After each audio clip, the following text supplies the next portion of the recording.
नमस्कार मित्रांनो, आज आपण शरीर उपकरणे या हे शारीर क्रियाचं अध्याय बघणार आहोत. यामध्ये शरीर उपकरणे शारीर म्हणजे काय, नेमकं शरीर उपक्रम म्हणजे काय. शरीर उपक्रम म्हणजे ज्यामध्ये शरीराची सर्व माहिती सांगितली आहे त्याला शरीर उपक्रमणीय असे म्हणतात. म्हणजेच शरीराची सर्व माहिती म्हणजे काय, शरीराची उत्पत्ती कशी झाली, शरीराची निर्मिती, शरीराची स्थिती काय, त्यांचं वृद्धी कसं होते, शरीराची क्षय कसं होते, या सर्वाबद्दल संपूर्ण माहिती म्हणजेच शरीर उपक्रमणीय होय. शरीराची उत्पत्ती. आता शरीराची उत्पत्ती ही श्रू या धातूपासून तयार झालेल्या असून त्याचा अर्थ होतो झिजणे, नाश पावणे. म्हणूनच अनेक तात्विक ग्रंथामध्ये शरीराचा उल्लेख नाशवंत म्हणजे काय, झिजणे किंवा नाश पावणे हे असं शरीर उत्पत्ती. शरीराची व्याख्या. हे श्लोक मित्रांनो, श्लोक छोटे छोटे, तर एक्झाम दृष्टिकोनातून तुम्ही श्लोक करणे खूप चांगली गोष्ट असते. एक्झाममध्ये श्लोक लिहावे, एक ॲटलिस्ट व्याख्या लिहिताना 1 किंवा 2 श्लोक तरी पाठ करावे तुम्ही. छोटे छोटे श्लोक आहेत आणि सोपे आहेत, पाठवून जातात. आता पहिली काय व्याख्या आहे, शरीरे तत शरीरम म्हणजे काय, जे क्षणाक्षणाला झिजते आणि नाश पावते ते शरीर होय. यामध्ये शरीरामध्ये चेय अपचय सारख्या क्रिया सतत म्हणजे काय, कॅटाबॉलिझम आणि ॲनाबॉलिझम, मेटालिक ॲनाबॉलिझम होत असते. त्यामुळे झीज होत असताना वाढही होते शरीराची. आता दुसरा श्लोक काय, एव विवर्धीयते स यदा हस्तपाद जीवाघ्राण कर्ण नितंबादिभि रंगरूपेत तदा शरीरम इति संज्ञा लभते. गर्भाशय म्हणजे काय, गर्भाशयात वाढत असलेल्या गर्भाला हस्त, पाद, घाण, कर्ण, नितंब इत्यादी अंग प्राप्त झाले म्हणजे त्याला शरीर असे म्हणतात. आता तिसरी व्याख्या पहा, तत्र शरीराम चेतना अधिष्ठानभूतम पंचमहाभूत विकार समुदायात्मक समयोगवाही. म्हणजे काय, पंचमहाभूते आणि त्यांच्या विकार यांच्या समुदायापासून तयार झालेले असून चेतना धातूचे म्हणजेच आत्म्याचे अधिष्ठान आहे ते शरीर. आता नंतरचा दोष धातू मलामूलम ही शरीर म्हणजे काय, दोष धातू मलमूल काय आहे हे तर तुम्हाला BMS मध्ये आले, आयुर्वेदमध्ये आले, तर तुम्हाला दोष धातू मल हे तर माहीत असणं खूप गरजेचं आहे मित्रांनो. दोष धातू मल काय आहे, 3 दोष असतात, 7 धातू असतात, 3 मल असतात, यांना मिळून शरीर असे म्हणतात.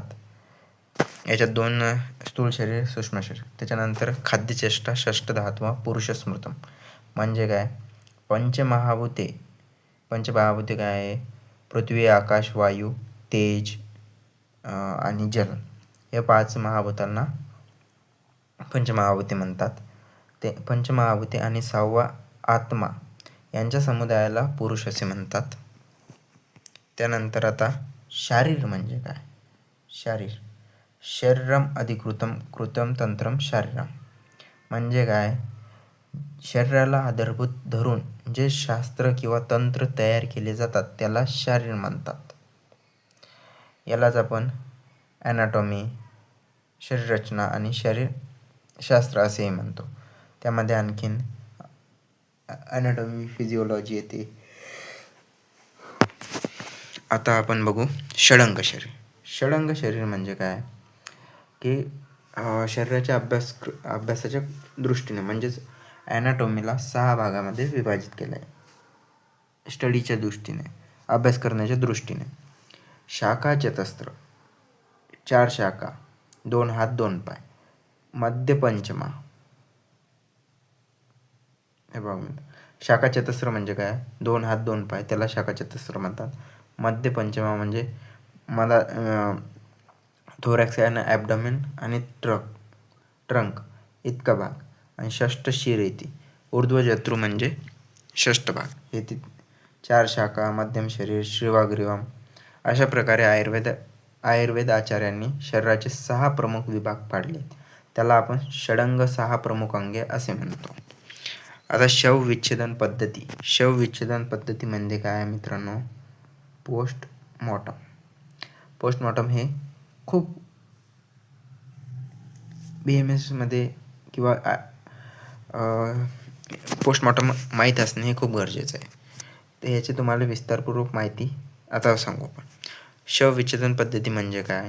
शरीराचे सविस्तर निसंदेह ज्ञान मिळवण्यासाठी वैद्याने मृत शरीराचे विच्छेदन करणे आवश्यक आहे. विच्छेदन म्हणजे पोस्टमॉर्टम. त्यानंतर याद्वारे काय होते? आपल्याला शरीरातील बाह्य व अभ्यंतर रचनाचे ज्ञान होते. त्यानंतर शास्त्राची उत्पत्तीपासून मृत शरीराचे विच्छेदन करून शरीरातील बाह्य अभ्यंतर रचना तसेच अवयव संस्था यांचे ज्ञान मिळते. पूर्वीच्या काळी मृत शरीर विच्छेदनाची पद्धत सध्या प्रचलित असलेले आधुनिक वैद्यकांच्या पद्धतींपेक्षा भिन्न आहे. शरीराचे ज्ञान मिळवण्यासाठी या पद्धतीला पूर्वीच्या काळी मृतशोधन असे म्हणत होते. मृतशोधन. आता त्याच्यानंतर काय? शरीराचे निसंशय ज्ञान मिळवण्याची इच्छा करणारे वैद्याने मृत शरीराचे प्रथम चांगले शोधन करून त्यातील अंगप्रत्यंगाचे ज्ञान प्रत्यक्ष पाहून मिळवावे व शास्त्राद्वारे मिळालेल्या ज्ञानाशी त्यांची तुलना करून आपापल्या ज्ञानाचा विकास करावा. त्यासाठी वारंवार स्वतः शवविच्छेदन करणे आवश्यक आहे. फर्स्ट इयरला डिसेक्शन होत असते मित्रांनो. तर डिसेक्शन होत असते, त्यामध्ये तुम्हाला शवविच्छेदन म्हणजे डिसेक्शन हे सर्व पूर्ण शिकवले जाते. तर ते चांगल्या पद्धतीने शिकून घ्यावे, कारण आपल्याला माहीत होते डिसेक्शन करताना कोणती नर्व कुठे आहे, कोणते टेंडॉन आहेत, फॅट काय काय आहे बॉडीमध्ये, स्किन लेअर कसे आहेत, काय आहे ते सर्व माहीत होते. आता आपण सुश्रुतकालीन आचार्य सुश्रुतांनी मृतशोधन पद्धती कशी सांगितली ते बघू. सुश्रुताच्या काळात म्हणजे इसवी सन पूर्वी 3 ते 4,000 पूर्वी मृत शरीर विच्छेदन करण्याची पद्धती कालमानानुसार भिन्न होती. ती पुढील प्रमाणे. शरीराच्या अंगप्रत्यंगाचे प्रत्यक्ष ज्ञान प्राप्त करून घेण्यासाठी जे मृत शरीर मिळवायचे असेल ते सर्व अंगप्रत्यंगांनी युक्त असावे. मृत्यू विष प्रयोगाने झालेला नसावा. दीर्घकाल व्याधीपीडित नसावा तो व्यक्ती. 100 वर्षे किंवा त्यापैकी 100 वर्षापेक्षा अधिक वय नसावे किंवा खूप बाल नसावा तो. ज्यांचे अंत्र व मल काढून टाकलेले आहेत अशा पुरुषाचे मृत शरीर मिळवून मोठा प्रवाह नसलेल्या नदीच्या पिंजऱ्यात ठेवून बांधावे. नंतर काय करावे? मुंज, वल्कल, कुश, सन यापैकी कोणत्याही एका पदार्थाने त्या अंगप्रत्यंग त्यामध्ये गुंडाळून अप्रकट स्थानी ठेवून ते सडवावे. 7 दिवसानंतर चांगल्या ते शरीर सडते 7 दिवसानंतर. त्याला नंतर नदी बाहेर काढावे. गुंडाळलेले जे आपण मूज, वल्कल वगैरे गुंडाळले होते ते काढून टाकावे, पिंजऱ्यामधून काढावे. त्यानंतर वाळा किंवा बांबू किंवा केस, झाडाच्या सालेनं यापैकी यांच्या कुचल्याने म्हणजे जे कुस असतात त्याने ते हळूहळू शवावरील त्वचा काढून टाकावी. हे आचार्य सुश्रुतांनी सांगितले. शरीर सडलेले असल्यास त्वचेचे सर्व स्तर लगेच निघून जातात. त्यानंतर अंगप्रत्यंग व अवयव दिसतात, त्यांचे प्रत्यक्ष निरीक्षण करा. आणि मेन म्हणजे मित्रांनो, मृत शरीर कसे असावे हे जे सुश्रुताचार्याचा श्लोक आहे हा खूप इम्पॉर्टंट आहे. हा पाठ जर होत असेल तुमच्याकडून तर पाठ करा. याच्यात काय सांगितले? समस्त्र गात्रम तस्मात् समस्त्र गात्रम विषहतमं दीर्घव्याधिपीडितम अवर्षशतिकं निसृष्टांत पुरुषं अवगाहान्तं मापगायनं निबद्धं पंजरस्थं मुज्जवल्कल कुशशनादीनामन्यम् अन्यनावे इष्टितम् अंगप्रत्यंगप्रकाशे देशे कोथयेत सम्यक् प्रकृतिं चतुर्दं ततोदेहं सप्तरात्रिदुषिरं बालवेणुवल्कलकुर्चानामन् अन्यतेनम शनेरगवर्षं यस्त्वं गादिनं सर्वानेमं बाह्य अभ्यंतर अंगप्रत्यंग विशेषान यथोत्कान लक्षयेच्च शुषा. आता समस्त्र गात्रम पाहू. समस्त्र गात्रम म्हणजे काय? ते सर्व अंगप्रत्यंगांनी युक्त असावे. अविषोपहतम म्हणजे काय? की विष प्रयोगाने मृत झालेले शरीर नसावे. अदीर्घ व्याधीपीडितम म्हणजे काय? दीर्घकाळ व्याधीपीडित नसावे. अवर्षशतिकम म्हणजे काय? 100 वर्षापेक्षा अधिक वय नसावे. निसृष्टांत पुरुषम आंत्र व मल काढून टाकलेले आहेत असे पुरुषम म्हणजे काय? पूर्वीच्या काळी स्त्री शरीरापेक्षा पुरुष शरीर डिसेक्शनसाठी मिळवणे खूप सोयीस्कर होतं. त्यामुळे पुरुषम. अवगाहंत मापज्ञान, जिच्यामध्ये पाणी भरपूर आहे अशा प्रवाहाची गती मंद अशा नदीमध्ये शेव ठेवा. निबद्धम म्हणजे काय? बांधून ठेवा. पंजरस्थ पिंजऱ्यामध्ये ठेवा. अंग प्रत्यंगाला गुंडाळून ठेवा. मुज्ज, वळकल, कुश, सन यापैकी काही पण एक गुंडाळून ठेवा. अप्रकाश देशे म्हणजे काय? अप्रकट स्थानी ठेवावे. अंधाऱ्याच्या जागी म्हणजे कोणतीही अंधाऱ्याच्या जागी असे नसून तर जन समाजापासून दूर भागी म्हणजे गुप्त ठिकाणी ठेवावे. कोठे? सडवावे. सम्यक प्रकृतीनं संशोधनासाठी उपयुक्त अशा प्रकारे सडलेल्या कुजलेल्या शरीर कुचल्याने घासण्यासाठी मृदू बनते व घासल्यानंतर हळूहळू त्वचादी अंग निघून जातात. त्याच वेळी त्याचे परीक्षण सुद्धा करावे व त्यानंतर शरीरातील सर्व अंग प्रत्यंगे व अवयव दिसतील त्यांचे प्रत्यक्ष ज्ञान प्राप्त करून घ्यावे. हल्ली मृत शरीर विविध रसायने व शीतग्रहाच्या सहाय्याने दीर्घकाळ सुस्थितीत ठेवता येते. तसेच आधुनिक शास्त्राचे सहाय्याने शवविच्छेदन अधिक व्यवस्थित करता येते. तसेच धमनी, रोहिणी, शिरा आदी रचनांचे व्यवस्थित ज्ञान होण्यासाठी त्या विशिष्ट रचनांचे रंजनही करता येते. आता मृत शरीर संरक्षणार्थ द्रव्य काय आहे याची मी ट्रिक केली होती मित्रांनो. KGF पाणी पी. म्हणजे याच्यात मृत शरीर संरक्षणार्थ द्रव्य आहेत. कार्बोलिक ॲसिड 1 भाग, ग्लिसरीन 2 भाग, फ्लोरिन 3 भाग, पाणी 4 भाग. वर सांगितलेले सर्व द्रव्ये हे समप्रमाणात घेऊन एकजीव मिश्रण तयार करावे. नंतर मोठ्या सूचिकाभरण यंत्राच्या सहाय्याने शवाच्या महामातृका धमनीद्वारे शक्तीने आत टोचावे. एनिम्याच्या भांड्यामध्ये वरील मिश्रण ठेवून ते पात्र उंच टांगावे आणि नलिकेला सूचिका जोडून ती महामातृका धमनीमध्ये टोचून ठेवावे. त्यामुळे द्रव्याच्या दाबामुळे ते मिश्रण हळूहळू सर्व शरीरभर पसरते. त्यामुळे शवामध्ये असणारा जंतूंचा नाश होतो. जंतूची वाढ होत नाही व शव दीर्घकाळ सुस्थितीत राहते. नाक, कान, गुद, बाह्यछिद्र कापसाने बंद करावे. आता शिरा धमनी रंजनार्थ दवा. सिंदूर 1 किलो घ्यायचा, मैदा 1 किलो घ्यायचा, पाणी 4 लिटर घ्यायचे. याचे एकजीव मिश्रण तयार करायचे. धमनीमध्ये पिचकारीने बलपूर्वक आत टोचावे. काही वेळा संरक्षण द्रवात 1 अंश मर्क्युरियम मिसळते. त्यामुळे संरक्षण व रंजक एकाच वेळी होते. त्यानंतर 3 दिवस मृत शरीर तसेच ठेवून द्यावे आणि त्यानंतर शवविच्छेदन करण्यासाठी टेबलवर घ्यावे. सर्वप्रथम वृद्धिपत्र व संदंश यंत्राचा सहाय्याने त्वचा काढावी. वृद्धिपत्र किंवा संदंश यंत्र म्हणजे टूथ फोर्सेप किंवा फोर्सेप. त्यानंतर उत्तन कला कापावी. नंतर गंभीर कला कापावे. गंभीर कलेवर वसा म्हणजेच चरबीचे पिवळे कण दिसतात.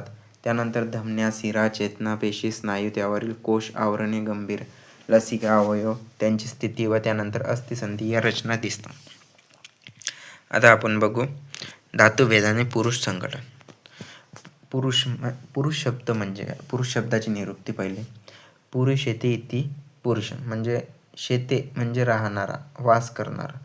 शरीर रूपी शरीराच्या सांगड्यात म्हणजे जे सापळ्यात राहतो, जो आत्मा राहतो त्याला पुरुष असे म्हणतात. दर्शनशास्त्रात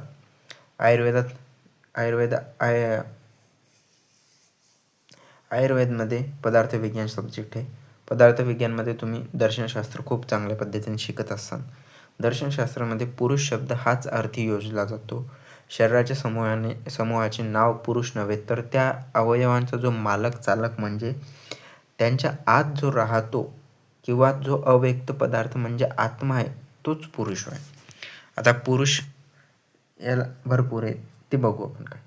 शुद्ध पुरुष म्हणजे काय? चेतना धातुरूप्यक स्मृतम पुरुषम संज्ञकम. चरक शारीरस्थ. चेतना धातूपासून उत्पन्न होणारा निर्विकार आत्मरूप असा हा शुद्ध पुरुष आहे. त्यानंतर कर्मपुरुष पंचमहाभूते व शारीरिक म्हणजेच आत्मा यांच्या समूहापासून बनलेला असून यामध्ये सुख, दुःख, इच्छा, द्वेष इत्यादी विकार असतात. ज्याची चिकित्सा वैद्याला करता येते तो कर्मपुरुष आहे. यालाच आपण चिकित्सा अधिकृत पुरुष असेही म्हणतो. कर्मपुरुषाचे गुण काय आहेत ते बघू.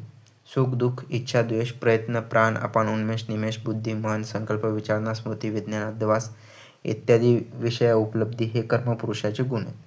म्हणजेच पुरुष किंवा शरीर याचे जे धारण करतात ते जे धातू, जे पदार्थ शरीर धारण करतात किंवा शरीर निर्माण करतात त्यांना धातू असे म्हणतात.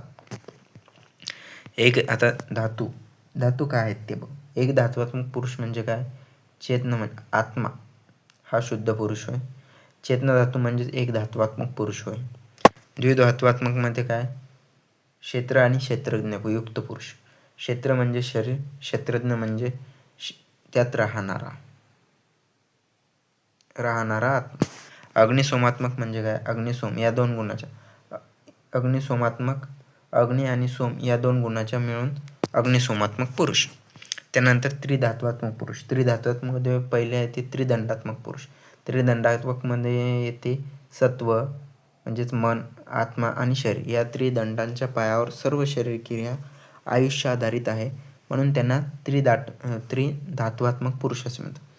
त्रिगुणात्मक शरीरामध्ये 3 गुण असतात, सत्व रजतम या 3 गुणांचा पुरुष म्हणजे त्रिगुणात्मक. आणि त्रिदोषात्मक म्हणजे काय? वात पित्त कफ या 3 दोषांचा पुरुष म्हणजे त्रिदोषात्मक. आता पंचधातू कोणते आहेत? वायू, पृथ्वी, आकाश, जल, अग्नी या पाच महाभूतांच्या समुदायाला पंचधात्मक पुरुष म्हणतात. षडधात्मक म्हणजे काय? 5 महाभूते आणि 6वा धातू चेतना अशा या पुरुषाला 6वा धातू म्हणजे काय? आत्मा. पंचमहाभूते आणि आत्मा यांच्या संयोग. यामध्ये मातृष, पितृष, आत्मा, सत्वाचे रस, सत्वज हे भाव असतात. सप्तधात्मात्मक पुरुष म्हणजे काय? 7 धातूंचा बनलेला पुरुष. द्वादश धात्वात्मक पुरुष म्हणजे काय? आत्मा, पंचज्ञानेंद्रिय, मन, पंचमहाभूते असे 12. आता त्रयोदश धात्मात्मक पुरुष म्हणजे काय? 3 दोष, विपिके, वात पित्त कफ, सप्तधातू, 3 मल या सर्वांना मिळून 13 तत्वांचा म्हणजेच धातूंचा बनलेला पुरुष. सप्तदंश धात्वात्मक पुरुष म्हणजे काय? 5 महाभूते, 5 ज्ञानेंद्रिय, 5 कर्मेंद्रिय, आत्मा व मन. चतुर्विंशतिक तत्वात्मक पुरुष यामध्ये 2 येतात. एक अष्टविकार, षोडश विकार येते आणि अष्टप्रकृती. अष्टप्रकृतीमध्ये काय येते? अव्यक्त, महंत, अहंकार आणि पंचतन्मात्रा अशा 8 तत्वांना प्रकृती म्हणतात. षोडश विकारमध्ये काय ते? 5 ज्ञानेंद्रिय, 5 कर्मेंद्रिय, मन, 5 महाभूते या 16 तत्वांना विकार म्हणतात. पंचविशन तत्वात्मक पुरुष म्हणजे काय? वरील 24 जे चतुर्विंशात्मक आणि एक पुरुष असे 25. आता प्रकृती, पुरुष, साम्य व भेद काय ते पाहू आपण. पहिले साम्य पाहू प्रकृती आणि पुरुषमध्ये. दोन्ही अनादी आहेत, दोन्ही अनंत आहेत, दोन्ही मूळ स्वरूपात लक्षणातील आहेत, नित्य म्हणजे सर्वदा आहेत, दोन्ही महंत आहे, सर्व सृष्टींच्या आधी आहेत, सर्व सृष्टीला व्यापून आहेत दोन्ही पण. हे झाले यांच्यामधले साम्य. आता आपण याच्यातला डिफरन्स बघू. प्रकृती ही चैतन्य आहे, प्रकृती ही अचैतन्य आहे. पुरुष फक्त पुरुषाच्याच ठिकाणी, चैतन्य फक्त पुरुषाच्याच ठिकाणी असते, प्रकृतीच्या ठिकाणी नसते. प्रकृती त्रिगुणात्मक आहे, पुरुष निर्गुण आहे. प्रकृती बीजधर्मात्मक आहे, पुरुषात कोणताही विकार नाही म्हणून तो अबीजधर्मी आहे.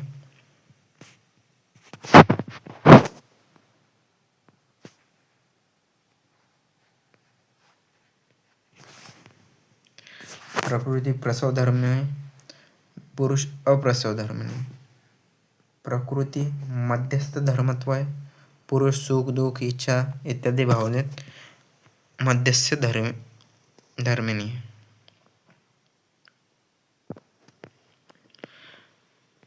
शरीराचे त्रिगुणात्मक. आता शरीराचे त्रिगुणात्मक म्हणजे काय? शरीराची उत्पत्ती अव्यक्तापासून होते आणि अव्यक्त हे सत्व रज तम या 3 गुणाचे असते आणि याच 3 गुणापासून पंचमहाभूताची उत्पत्ती होते. तसंच सत्व गुणापासून आकाश, रजगुणापासून वायू, सत्व रजपासून अग्नी सत्वतमापासून आप आणि तमापासून पृथ्वी महाभूताची निर्मिती होते. तसेच शरीराचे त्रिदोषात्मक म्हणजे वातदोषाची उत्पत्ती होते ही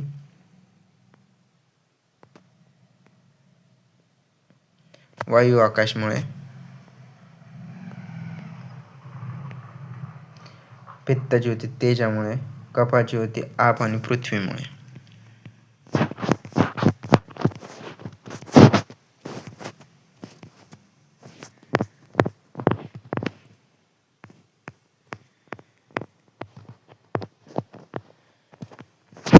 आता आपण बघू यांचे कार्य काय. वाताचे तुम्ही फर्स्ट इयरमध्ये अष्टांग संग्रह शिक्षण, त्यामध्ये तुम्हाला वाताचे, पित्ताचे, कफाचे कार्य, त्रिदोषांचे कार्य, सप्तक धातूंचे कार्य यांचे श्लोक खूप महत्त्वाचे, ते पाठ करतात.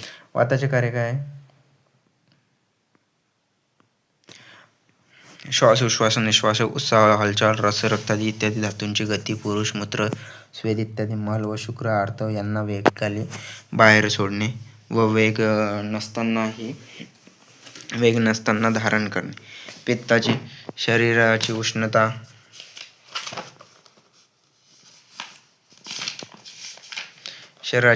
भूक, ताण, दृष्टी, पाचन, शरीराचे मार्ग, वर्ण, चकाकी, बुद्धी, स्मृती, मनाची प्रसन्नता, तसेच जडण्याचे कार्य करून देह उष्ण करतात इत्यादी करतात.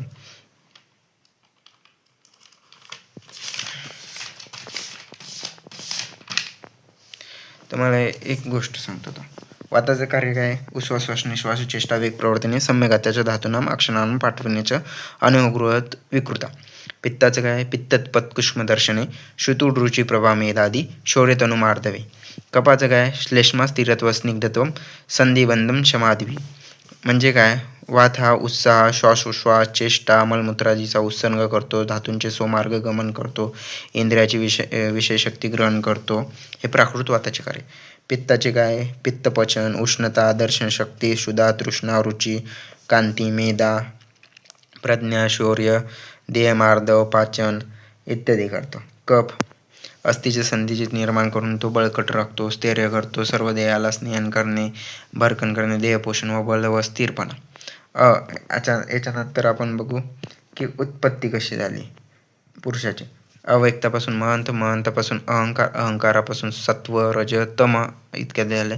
सात्विक राजसपासून 11 इंद्रिय झाले आणि राजस-तामसपासून पंचतन्मात्रा आणि पंचमहाभूताची उत्पत्ती झाली. त्यानंतर शरीराचे दोष धातू मल मूलकतो. हा श्लोक इम्पॉर्टंट आहे मित्रांनो, हा पाठ करता. दोष धातू मला मूलम ही शरीरम.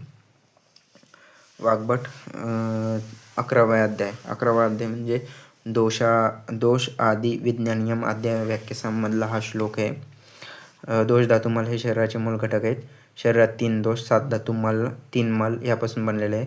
ही क्रियात्मक मूलतत्वे असल्याने त्यांना शरीररूपी वृक्षाचे पोषण वर्धन करणारी मुळाची सार्थ उपमा दिलेली आहे.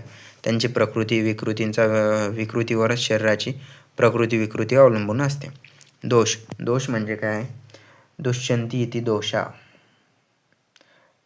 दुसऱ्याला दूषित करण्याची ज्याची प्रवृत्ती आहे त्याला दोष म्हणतात. धातू धारणात धात्वा, शरीराचे धारण करत असते म्हणून त्याला धातू म्हणतात. सप्तधातू यामध्ये कोणकोणते धातू असतात? रस, रक्त, मांस, मेद, अस्थि, मज्जा, शुक्र हे 7 धातू. मलिनीकरणात मल, जे शरीराला मलिन करतात त्यांना मल असे म्हणतात. शरीरामध्ये पुरुष, मूत्र, स्वेद हे 3 मल असतात. मलपदार्थ शरीरात भार खाळ राहिल्यास ते शरीराला हानिकारक ठरते. यांनाच दुष्य असे पण म्हणतात. धातूंना पण दुष्य म्हणतात. शरीरातील सर्व व्यापार क्रिया या दोष धातू व मल यावरच अवलंबून असतो. म्हणूनच म्हटले आहे की दोष धातू मलामूलम ही शरीरम. इथं मित्रांनो आज आपण पहिला चॅप्टर समाप्त केला आहे. शरीर उपक्रमणीय व्याख्यासाम, शरीर उपक्रमणीय शारीर हा अध्याय इथे संपलेला आहे. यामध्ये आपण काय काय बघितलं बघा. हे रिव्हिजन करा. आणि मित्रांनो जर तुम्हाला व्हिडिओ चांगला वाटला असेल लाईक, कमेंट आणि सबस्क्राईब करा प्लीज.